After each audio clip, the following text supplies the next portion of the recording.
What's up, plant family? Devin is here and we are back for another houseplant basics. Today we're going to be talking about the ponytail palm or the elephant palm, Beaucarnea recurvata. Now this is a succulent that's native to the deserty areas of Mexico, Belize, Guatemala. And as a succulent in those desert dwelling areas, it's one of the most easy, low maintenance houseplants with a very unique look, great for beginner gardeners. So let's talk about how we can take care of these as houseplants so that we can enjoy their unique look in our homes for decades and decades, because that's exactly how long they'll live inside the home. So as a succulent hailing from the deserty areas, these prefer to be grown in bright, sunny locations inside the home.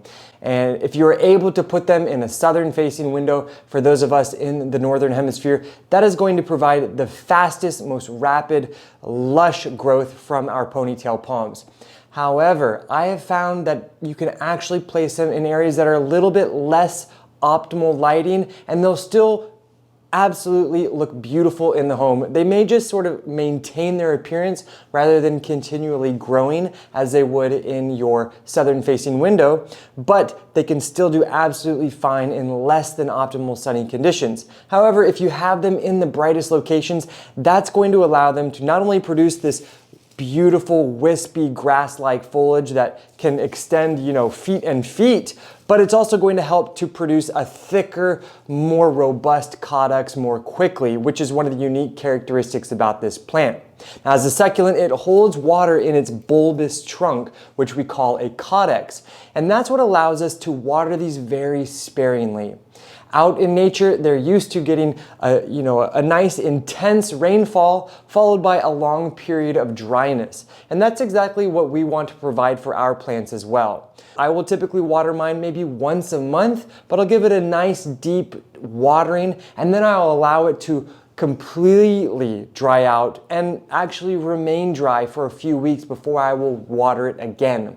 That's what makes this a great plant for those of us that are quite neglectful, or if you tend to be kind of traveling around a lot and you don't want plants that need constant care, constant watering, this is a great option. Now, coming from the deserty areas, they are used to very porous, great, rapid draining soils. So I will typically go with a bagged houseplant potting mix, 3 parts of that with 1 part of perlite. That's going to enhance the drainage and keep it from remaining waterlogged. Remaining waterlogged, overwatering is definitely the #1 cause for death of a ponytail palm. And in terms of fertilizer, these are a very low-key plant. They don't have tons of nutrients out in the desert, so I will typically use my family's blend, Roberta's Bounty. I'll use it 2 to 3 times a year, once in the spring, once in the summer, and then once in the autumn, and that's all. In areas of the world where these can grow outdoors and including their native regions, these can actually grow up to 30 feet tall and have a bulbous trunk that's like 10 feet wide. But for most of us, we love that bonsai look. I know I do. I especially love this unique tree-like form in a small plant, and that can best be achieved when we are allowed to keep our plants in a relatively small container, nice and snug. In the desert, they don't have lots of root areas. They don't have a lot of areas for their roots to extend. Likewise, by keeping them in a smaller pot, that's going to keep them very happy, and it's also going to keep them at a very manageable size. I've actually had this plant in here for over 5 years, and I have no intention of changing it anytime soon.